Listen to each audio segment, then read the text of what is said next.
प्रिय 2025 मनापासून थँक्यू. कारण या वर्षभरात जे जे काही तू दिलं आहेस ना, ते कदाचित कुठल्या युनिव्हर्सिटीत, कुठल्या शाळेत, कुठेही पैसे खर्च करूनसुद्धा नसतं मिळालं. तू जी काही त्या सत्य परिस्थितीशी ओळख करून दिली आहेस, त्याच्यामुळे तुझे मानावे तितके आभार फार कमी आहेत. तू त्या सगळ्या भ्रमातून बाहेर काढलंस की ही माणसं जवळची आहेत, हा आपला आहे, ही परिस्थिती माझ्या ताब्यात आहे. म्हणजे भरतीचा माजही केला, भरपूर माज केला. पण आज ज्यावेळेला ओहोट लागली आहे ना, त्यावेळेला त्याचं दुःखही नाही आहे. उलट त्याच्याबद्दल मी ग्रेटफुल आहे. कारण ह्या परिस्थितीत कळलं की आपलं कोण आहे.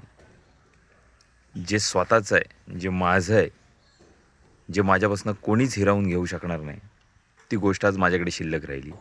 आणि ज्या भ्रमात होतो मी की ही गोष्ट माझी आहे, ह्याच्यावर माझा हक्क आहे, हे जे मला मिळालं आहे हे प्रेशियस आहे आणि हे कायम माझ्याकडे राहिलं पाहिजे, आणि त्या गोष्टी आज ज्यावेळेला निघून गेल्या त्यावेळेला एक पीस मनाला लाभली आहे. आणि तू जे काही शिकवलंस अर्थात ते जबरदस्त होतं.